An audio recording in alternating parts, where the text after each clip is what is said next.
Heppistä kukkuu kaikille! Ajattelin tehdä teille mun laukus sisällöstä videopostauksen, koska mua ainakin yleensä kiinnostaa aina kaikkien muiden laukkujen sisällöt. Mun laukku nyt ei ole mitenkään ihmeellinen, koska mä en opiskele, eli mulla ei ole mitään hienoja vihkoja ja kyniä. Et mä käyn ihan töissä ja siellä on ihan tavalliset tavarat aina. Mulla on tällä hetkellä 2 laukkua enemmässä käytössä. Elikkä tää Doldevillin tekemä ihana kangaskassi. Miksi mä en osaa ikinä kohdentaa tuon kameraa oikein? Tavaroita ei saittaa. Ja sitten toinen laukku, mikä mulla on nyt enemmässä käytössä, on tää mun Vuittoni. Mä oon 6 laukkua ostanut eBaystä Hongkongista ja niistä on 5 mennyt rikki. Että niistä on 5 on lähtenyt vuori, vetoketju rikki, mä heilutän kameraa, ja sitten kantokahlat mennyt rikki. Että mä en kyllä suosittele ostamaan eBaystä Hongkongista laukkuja, koska mulla on ainakin mennyt rikki. Se yksi ei ole mennyt sen takia rikki, koska se on iltalaukku ja mä en ole hirveästi käyttänyt sitä. Mutta nyt katsotaan näiden laukkujen sisältöä. Kun mulla ei ole tällä hetkellä muita laukkuja, kun ne on tosiaan rikki ne kaikki muut. Elikkäs mistäs aloitettais? Aurinkolasikotello. Onpas maudosti. Hello Kitty, mä oon ostanut tän silloin kun mä sain lasit 8 tai 9 luokalla. Ostin tän silloin. Täällä on tosiaan vahvuudella olevat aurinkolasit. Ja silloin kun aurinko paistaa, mä laitan aurinkolasit päähän ja sit mä laitan tietenkin nää silmälasit tänne kotelon laukkuun. Tää on tosi suojaava näille mun laseille. Nyt kun on aurinkoista, niin pitää käyttää. Mua vähän ärsyttää se, että silmälasit on, niin ei voi käyttää mitä tahansa aurinkolaseja, koska mä en näe, enkä mä pysty käyttämään piilareita. Ne kutittaa mun silmiä. Inhottavaa. Sitten mulla on tietenkin avaimet. Niissä on söpömöllykkä, pyörän avain ja kotioven avain. Ja pullon avaaja. Sitten mulla on työavaimet. Tällaisessa helposti nähtävissä. Helposti nähtävissä siis sen takia, että siinä on toi nauha. Sitten on tietenkin lompakko. Tää oli ennen valkoinen, tällä hetkellä se on ruskein harmaa likainen. Koska mulla tuppaa menemään aina likaiseksi kaikki. Ja paljon korttitaskuja. Mun ja Nallen kuva siinä. Sitten multa löytyy passi. Kutittaa. Passi löytyy. Mulla ei ole henkkareita eikä ajokorttia. Niin aina kun tarvii todistaa henkilöllisyytensä, niin mä käytän passia. Inhottavaa kantaa tällaista isoa laukussa aina. Mutta sellaista se on. Ei voi mitään. Ainakin joku vil todistaa henkilöllisyytensä. Sitten löytyy laturi, milloin voin iPhonein tai sitten mun iPodin ladata. Ja iPod on tässä. Pinkki tietenkin.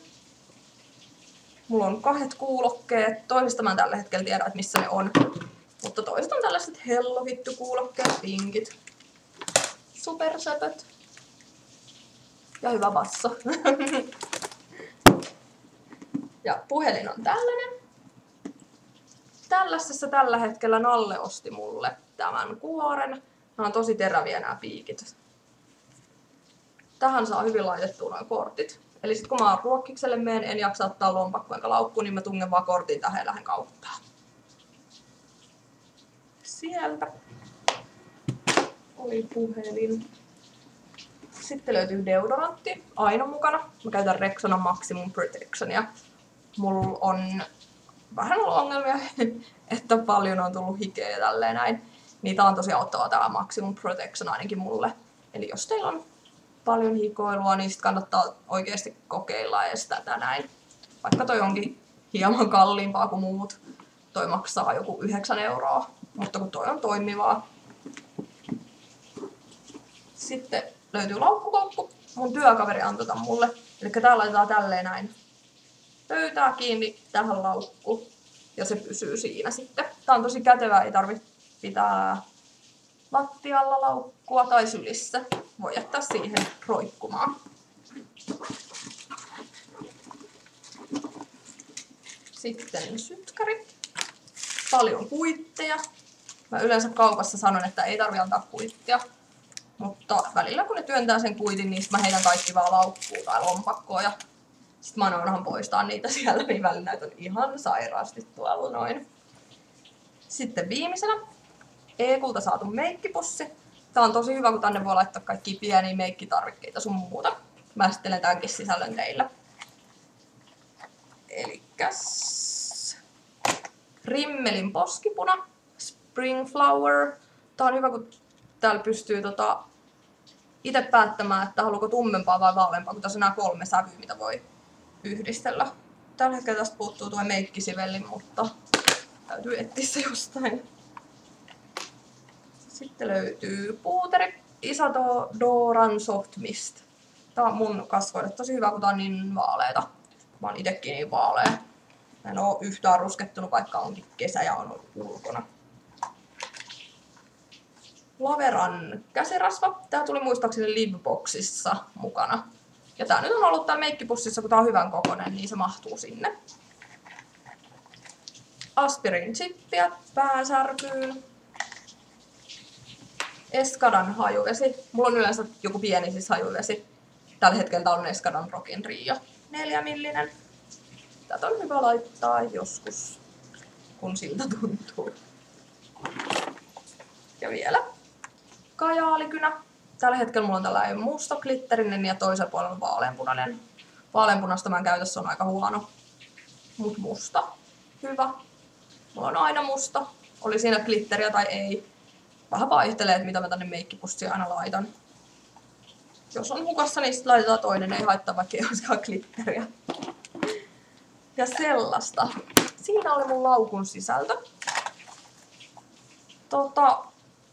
Kukaan ei ollut toivonut tätä, mutta mä ajattelin, että mua ainakin kiinnostaa aina toisten laukkujen sisällöt, niin mä ajattelin tehdä tässä videopostauksen oikein asiasta. Ja jos teillä on jotain toivottavaa, mitä te haluaisitte nähdä videona tai kirjoitettuna, niin voitte ihan koska tahansa laittaa. Että nyt ei ole pitkään aikaa tullut mitään ehdotuksia, niin mä oon vaan yrittänyt keksiä, että mitäköhän te haluaisitte nähdä. Ja toivottavasti tykkäätte näistä postauksista. Ei tässä muuta. Mä jatkan tätä mun kesälomaa. Lähdetään varmaankin Nallen kanssa kohta rannalle. Vähän uiskentelemaan ja silleen. Että hyvää aurinkoista päivää teille kaikille.